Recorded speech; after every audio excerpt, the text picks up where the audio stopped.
মানস চলিহাই মই থকা অৱস্থাত কৰা কেইটামান কুকৰ্মৰ বিষয়ে অসমবাসীক জনাব লৈছোঁ।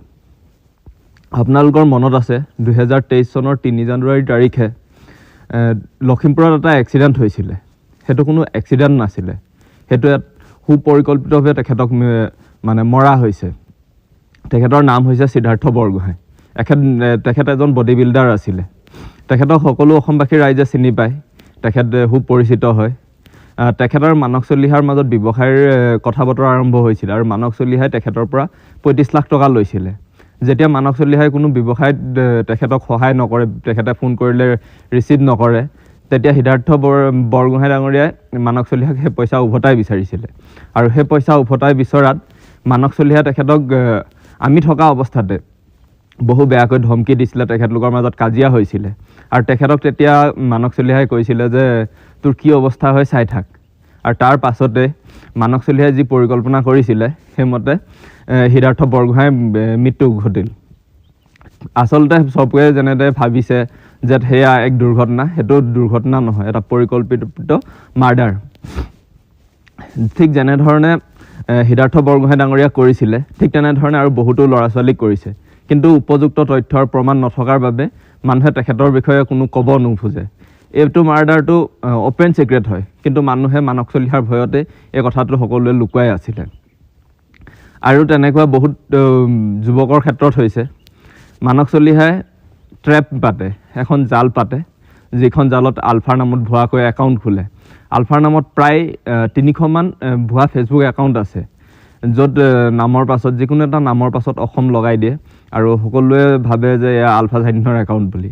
কিন্তু নহয়, আলফা চাইনৰ একাউণ্ট হিচাপে পৰিচয় দি মানস চলিহাই সেই একাউণ্টবোৰ পৰিচালনা কৰে। আৰু ঠিক তেনেধৰণে যেনেকৈ ল'ৰা ছোৱালীবোৰ ওলাই আহে, ল'ৰা ছোৱালীবোৰ এঠাইলৈ অহাৰ পাছত মানস চলিহাই আকৌ খবৰ কৰি ল'ৰাখিনি ধৰায়।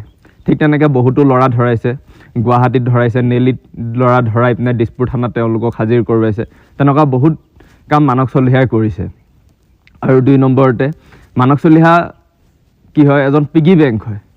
তেখেতে যেনেকৈ ধৰি লওক চাকৰি দিয়াৰ নামত বা অন্যান্য ব্যৱসায়ৰ নামত কাৰোবাৰ পৰা পইচা লয়, কিবা লয়, সেই পইচাৰ অংশীদাৰ প্ৰশাসনিক বিষয়া সকলোৱে পায়। পিগী বেংক এইটো কাৰণে কোৱা হৈছে, তেখেতে নিজে নিজক পিগী বেংক বুলি কয়, কাৰণ তেখেতে যাৰ যেতিয়া দৰকাৰ হয়, আজি কাৰোবাৰ কিবা এখন মিটিং হৈছে, কাৰোবাৰ কিবা লগা হৈছে, তেতিয়া মানস চলিহাই সেই সকলো বস্তুবোৰ যোগান ধৰে। আৰু মানস চলিহাই সেইকাৰণে তেখেতে যিমান কুকৰ্ম কৰিলেও, তেখেতে কাৰোবাৰ পৰা পইচা ল'লেও, কিবা কৰিলেও, তেখেতৰ এগেইনষ্টত যিমান কমপ্লেইন কৰিলেও সেই একো নকৰে। কাৰণ সকলো মানুহ বা একাংশ মন্ত্ৰী বিষয়াৰ পৰা লৈ একাংশ প্ৰশাসনিক বিষয়া মানস চলিহাৰ লগত ওতঃপ্ৰোতভাৱে জড়িত আছিল। আৰু ঠিক তেনেকৈ মানস চলিহাই যি ধৰণে নিজকে পৰিচয় দিয়ে যে মানস চলিহাই এজন অৰ্গেনিক ফাৰ্মিঙৰ ওপৰত তেখেতে কাম কৰে, প্ৰজেক্ট মেনেজাৰ হয়, তেখেতে ফাইনেন্সৰ এডভাইজাৰ হয়, মানে বেলেগ এখন ৰাজ্যৰ, কিন্তু সম্পূৰ্ণ তেখেতৰ এইবোৰ ভুৱা হয়। এইটো কাৰণে তেখেতে অৰুণাচললৈ যায় আৰু বিশেষকৈ নাগালেণ্ডলৈ যায়। এইকাৰণে যায় যে তেখেতৰ তাত কিছুমান এনেকুৱা চ'ৰ্চ আছে যে আলফাৰ সন্দৰ্ভত কিবা তেখেতে বাতৰি পায় নেকি, আলফাৰ সন্দৰ্ভত যি খবৰ উলিয়াব লাগে সেই খবৰবোৰ বিশেষকৈ উলিয়াবলৈ মানস চলিহাই তেনেকুৱা ঠাইলৈ যায়। তাত মানুহ মানে ফিটিং কৰি ৰাখে যে এনেকুৱা কৰিবি, আৰু সেই যেতিয়া ল'ৰা ছোৱালীবোৰ মানস চলিহাই নিজে কণ্টেক্ট কৰাই পিনে এটা জেগালৈ পঠিওৱাৰ পাছত সেই ল'ৰা ছোৱালীবোৰ ধৰিবৰ কাৰণে হওক বা আলফাৰ অন্যান্য কিছু তথ্যৰ কাৰণে মানস চলিহাই সেই নাগালেণ্ড হওক, অৰুণাচললৈ হওক বিশেষকৈ অহা যোৱা কৰে। আৰু ঠিক তেনেকৈ সেই সকলোবোৰ জেগাতে নিজকে অৰ্গেনিক ফাৰ্মিঙৰ লগত জড়িত বিশেষভাৱে মিছাকৈ নিজকে মানে প্ৰমাণ কৰিব বিচাৰে যে তেখেতে কোনো তেনেকুৱা প্ৰশাসনিকৰ লগত জড়িত বিষয়া নহয়, তেখেত এজন মানে অৰ্গেনিক ফাৰ্মিঙৰ লগত জড়িত বিষয়াহে। এইবোৰ সকলোবোৰ সম্পূৰ্ণ মিছা কথা।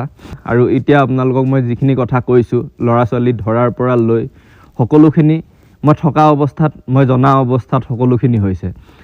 সিদ্ধাৰ্থ বৰগোহাঁই ডাঙৰীয়াৰ যি মৃত্যু হৈছে, তেখেতক মৰাৰ কথা, তেখেতক মাৰ্ডাৰ কৰাৰ পাছত ড্ৰিংকছ কৰি মানস চলিহাই নিজ মুখেৰে কৈছিলে যে পইচা বিচৰাৰ কাৰণে তেখেতক মৰা হৈছে, আৰু সেইটো সম্পূৰ্ণ এটা এক্সিডেণ্টৰ ৰূপ দিয়া হৈছে।